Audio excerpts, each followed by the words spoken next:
Hello everyone, welcome to R247 Northeast. Finally, RRB NTPC ৰ official syllabus আহি গল। So বলা তেতিয়াহলে আমি সেশনটো আৰম্ভ কৰি দিওঁ। আৰু এই ভিডিঅটো এতিয়ালৈকে লাইক আৰু শেয়াৰ কৰা নাই, পটককৈ এবাৰ লাইক আৰু শেয়াৰ কৰি দিয়া।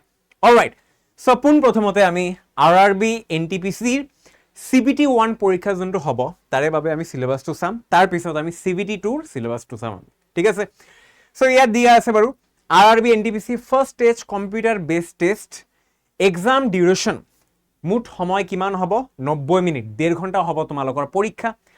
তাতে থাকিব জেনাৰেল অ্যাৱাৰনেস কিমানটা প্ৰশ্ন 40 প্ৰশ্ন, ম্যাথমেটিক্সত থাকিব 30টা প্ৰশ্ন, জেনাৰেল ইন্টেলিজেন্স এন্ড ৰিজনিং থাকিব 30টা প্ৰশ্ন। টোটাল নাম্বাৰ অফ কোশ্চেনস দিয়া আছে ইয়াত 100টা দিয়া আছে। নেক্সট যদি আমি আগবাঢ়ি যাওঁ, দিয়া আছে PWD ক্যান্ডিডেটছৰ বাবে কিমান সময় লোৱা হ'ব পৰীক্ষা 1 ঘণ্টা 20 মিনিট, 2 ঘণ্টা লোৱা হ'ব। ঠিক আছে, 2 ঘণ্টা লোৱা হ'ব, 1 ঘণ্টা 20 মিনিট নহয়, 120 মিনিট মানে 2 ঘণ্টা কন্ডাক্ট কৰা হ'ব। এতিয়া কথাটো হ'ল নেগেটিভ মাৰ্কিং আছে নে নাই বাৰু? নেগেটিভ মাৰ্কিং থাকিব 1/3 নেগেটিভ মাৰ্কিং, 1/3 মানে হ'ল 0.33। এটা ভুল উত্তৰ যদি তোমালোকে দিয়া তাৰে বাবে কিন্তু -0.33 এটো কাটা হ'ব। ঠিক আছে, অলৰাইট। সো আগতে আমি ম্যাথমেটিক্সৰ সিলেবাসটো চাম, কি দিয়া আছে সকলোৱে ইয়াত চাব পাৰা। Number system, decimal, fraction, LCM, HCF, ratio and proportion, percentage, mensuration, time and work, time and distance, simple interest, compound interest, profit and loss, elementary algebra, geometry and trigonometry, elementary statistics. এইবোৰ topics কিন্তু already মই daily ৰাতি 7টা বজা যোনটো class মই কৰাই আছো। আৰু মোৰ এটা প্লেলিষ্ট চলি আছিলে, নামটো আশা কৰোঁ সকলোৱে জানা, 60 দিনত 60 ক্লাছ। তাতে কিন্তু অলমোষ্ট 90% টপিক কেইটা আমি শেষ কৰিছোঁ। যোনে যোনে নাজানা তোমালোকে প্লেলিষ্টত গৈ পেলাই কিন্তু আগৰ টপিকছৰ ক্লাছেছ কেইটা চাই ল'বা। ঠিক আছে, ডেইলি 7টা বজাত, কোনো মিছ নকৰিবা, ডেইলি 7টা বজাত। ঠিক আছে, next general intelligence and reasoning, এই সাবজেক্টৰ টপিকছবিলাক তোমালোকে চাব পাৰা। কি দিয়া আছে? Analogies, completion of numbers and alphabetical series, coding and decoding, mathematical operation, similarities and differences, relationships, analytical reasoning, syllogism, jumbling, Venn diagram, puzzle, data sufficiency, statement, conclusion, statement, courses of action, decision making, maps, interpretation of graphs. So এইখিনি আছিল তোমালোকৰ ৰিজনিঙৰ syllabus. আৰু reasoning এইবিলাক topic কিন্তু already গুলিছে ৰাতি 8টা বজাত। 7টা বজাৰ পৰা মই পঢ়াওঁ মেথছ, তাৰপিছত 8টা বজাত তোমালোকৰ শুভঙ্কৰ ছাৰে কিন্তু প্ৰতিটো টপিক অলৰেডি শেষ কৰিলে। যোনে যোনে নাজানা 8টা বজাতো আহি যাবা তোমালোকে এইবিলাক ৰিভিজন কৰাৰ বাবে। ঠিক আছে, নেক্সট আৰু লাষ্ট জেনাৰেল অ্যাৱাৰনেস ইয়াত চাব পাৰা। Current events of national and international importance, games and sport, art and culture of India, Indian literature, monuments and places of India, general science and life science up to 10th CBSE, history of India and freedom struggle, physical, social and economic geography of India and world, Indian polity and governance, constitution and political system, general scientific and technological developments including space and nuclear program of India, UN and other important world organizations, environmental issues concerning India and world at large, basics of computer and computer applications, common abbreviations, transport systems in India, Indian economy, famous personalities of India and world, flagship government programs, flora and fauna of India, important government and public sector organisations of India. So' এইখিনি আছিল তোমালোকৰ general অ্যাৱাৰনেছ ছাবজেক্টৰ topics. ঠিক আছে, আশা কৰোঁ clear. চ' CBT 1 আমি শেষ কৰিলোঁ, next আমি আগবাঢ়ি যাওঁ CBT 2 লৈকে। ঠিক আছে, এতিয়া সকলোৱে চাব পাৰা RRB NTPC ষ্টেজ 2 সিলেবাছ কি হ'ব, কি টপিকছ থাকিব তোমালোকে ইয়াত চাব পাৰা।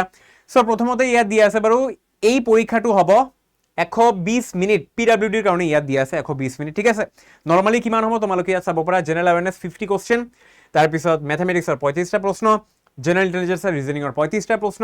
টোটাল নাম্বাৰ অফ কোশ্চেনছ ইয়াত 120টা প্ৰশ্ন। আৰু section wise distribution is indicative only, negative marking is applicable, negative marking ইয়াতেও থাকিব। অলৰাইট, এতিয়া টপিকছ কেইটা টপিকছবিলাক তোমালোকে চাব পাৰা। প্ৰতিটো টপিকছ কিন্তু সেম হয়। ঠিক আছে, প্ৰতিটো চেপ্টাৰৰ টপিক যদি তোমালোকে চাব যোৱা তেতিয়াহ'লে একে পাবা, all the topics R same. ঠিক আছে, জেনাৰেল অ্যাৱাৰনেসও তোমালোকে ইয়াত চাব পাৰা, all the topics R same.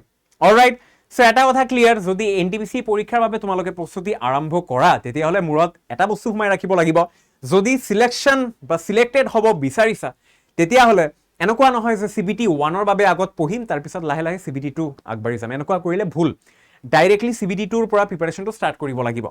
Directly মনত সোমাই দিয়া যে হয় তুমি প্ৰিপাৰেশ্যন আজিৰ পৰা আৰম্ভ কৰিলা আৰু আজিৰ পৰা তুমি CBT 1ৰ বাবে নহয় CBT 2ৰ বাবে তোমালোকে প্ৰিপাৰেশ্যন কৰিলা, তেতিয়াহ'লে এই CBT 2 যোনটো আমাৰ দীঘলীয়া আছে অকণমান, ঠিক আছে, মানে অকণমান বস্তুবিলাক অকণমান মডাৰেট লেভেলৰ দিব প্ৰশ্ন, এই মডাৰেট লেভেলৰ প্ৰশ্ন আৰু টান লেভেলৰ প্ৰশ্ন যদি তোমালোকে আগত ভালকৈ যদি প্ৰিপেয়াৰ কৰা, তেতিয়াহ'লে CBT 1 কিন্তু এনেই তোমালোকৰ ক্লিয়াৰ হৈ যাব।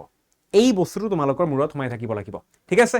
চ' এতিয়ালৈকে অকল গ্ৰেজুৱেটৰ আমাক এই চিলেবাছখন দিলে, হায়াৰ ছেকেণ্ডেৰী মানে উচ্চ মাধ্যমিক পষ্টবিলাকৰ এতিয়ালৈকে অফিচিয়েলি চিলেবাছ নাই অহা, ঠিক আছে। এতিয়া যিহেতু তোমালোকে চিলেকশ্যন বিচাৰিছা, চ' এটা শ্বৰ্টকাট বস্তু মই তোমালোকক ক'ব বিচাৰিছোঁ, এইটো হ'ল এই বছৰ তোমালোকে চাবা ADRE পৰীক্ষাৰ্থীসকলে মেক্সিমাম গ্ৰেপ কৰিব NTPCৰ চাকৰি। কেলে? কাৰণ মই এইটো সদায় কৈ থাকোঁ বাৰু, ADRE আৰু NTPCৰ এই দুয়োটা পৰীক্ষাৰ পাঠ্যক্ৰম চিলেবাছ কিন্তু একে, খালি এটা বস্তু সলনি এইটো হ'ল যে ADRE পৰীক্ষাত আমাৰ ইংৰাজীটো লাগিব, NTPC পৰীক্ষাত আমাৰ ইংৰাজী নালাগে। অ'কে, ADRE পৰীক্ষাত তোমালোকে এইখিনি প্ৰতিটো টপিকছ পঢ়িছা হয়নে নাই কোৱাচোন?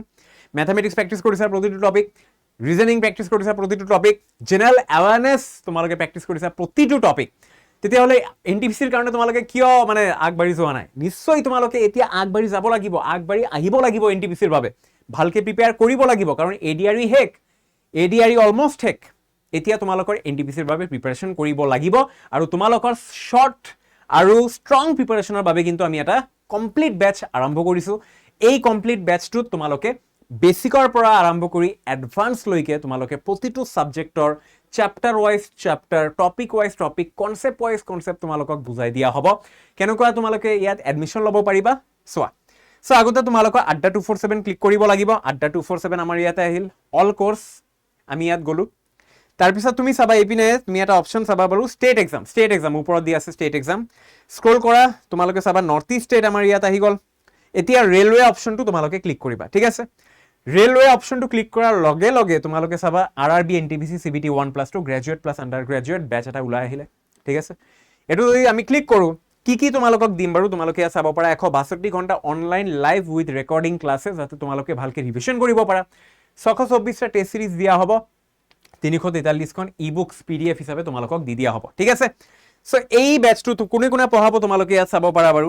য়েছ, গীতাঞ্জলি মেমে পঢ়াব, মই পঢ়াম, জুৰি মেমে পঢ়াব, ঠিক আছে। তাৰপিছত কুণাল ছাৰে পঢ়াব, অভিজিত ছাৰে পঢ়াব, চাব পাৰা ইয়াত আমাৰ ফেকাল্টিসকলৰ ছবি দিয়া আছে, লগতে তোমালোকে জানা যে আমি কেনেকুৱা কি পঢ়াওঁ নপঢ়াওঁ হয়নে। গৌতম ছাৰে পঢ়াব তোমালোকক জিঅ'গ্ৰাফী, শুভংকৰ ছাৰে পঢ়াব, তাৰপিছত নেক্সট কুণাল ছাৰে পঢ়াব, ঠিক আছে। এতিয়া কথাটো হ'ল এডমিশ্যন কেনেকৈ ল'ব পাৰি আমি হয়নে। এডমিশ্যন লোৱাৰ বাবে তোমালোকৰ ভিউ অফাৰ্ছত ক্লিক কৰিব লাগিব। তাতে তোমালোকে চাবা এণ্টাৰ কুপন কোড লিখা আহি গ'ল। এতিয়া এণ্টাৰ কুপন কোডত তোমালোকক বহাই দিব লাগিব Y567 কুপন কোডটো তোমালোকে নিজৰ খাতাত লিখি লোৱা।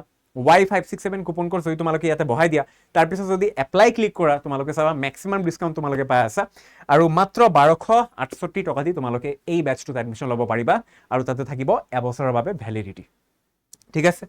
আশা কৰোঁ এইখিনি ক্লিয়াৰ হৈ গ'ল। চ' যিহেতু অলৰেডি আজিৰ পৰা 14 তাৰিখৰ পৰা ফৰ্ম ফিল আপ আৰম্ভ হৈ গ'ল, আশা কৰোঁ তোমালোকে মেক্সিমাম কৰি আছা ফৰ্ম ফিল আপ, যোনে এতিয়ালৈকে কৰা নাই সোনকালে কৰি লোৱা ফৰ্ম ফিল আপ, আৰু সোনকালে যিমান সোনকালে পাৰা তোমালোকে প্ৰিপাৰেশ্যন ষ্টাৰ্ট কৰি দিয়া, এই বেচটোত এডমিশ্যন লোৱা, আৰু 17 তাৰিখৰ পৰা সাজু হৈ যোৱা পেইড ক্লাছ কৰিবলৈ। See all of you in the next, আৰু কোনেও কিন্তু মিছ নকৰিবা ডেইলি 7টা বজাৰ ক্লাছটো চাবলৈ, ডেইলি এট 7 PM ইউটিউবত বিনামূলীয়া ক্লাছ, একেবাৰে ফ্ৰী মেথমেটিক্স, মই আহোঁ তোমালোকক মেথছ শিকাবলৈ হয়নে। আৰু লগতে মোৰ পাৰ্চনেল টেলিগ্ৰাম চেনেল আছে কোৱান্ট প্লাছ QUANTPLUSS, আশা কৰোঁ সকলোৱে জনা, বহুত ষ্টুডেণ্টছে সোমালে, যোনে এতিয়ালৈকে সোমোৱা নাই তোমালোকে টেলিগ্ৰাম চেনেলটো এইটো চাৰ্চ কৰিবা, ওলাই আহিব, পটককৈ জইন কৰি ল'বা। প্ৰতিটো ক্লাছৰ PDF ক্লাছৰ মানে ইউটিউব ক্লাছৰ PDF যি আছে বা ফ্ৰী ষ্টাডি মেটেৰিয়েলছ অলৰেডি তাতে আপলোডেড কৰা আছে, ডাউনলোড কৰি পেলাই তোমালোকে প্ৰেক্টিছ কৰিব পাৰা, ঠিক আছে। To see all of in the next লগ পাম। Till then tata, bye, take care. আৰু এনেকুৱা গুৰুত্বপূৰ্ণ ইনফৰমেশ্যন জানিবলৈ তোমালোকে আমাৰ চেনেল আড্ডা 247 নৰ্থ ইষ্ট ছাবস্ক্ৰাইব কৰি লোৱা, আৰু বেল আইকনটো নিশ্চয় প্ৰেছ কৰি দিবা, ঠিক আছে। C all of in the next.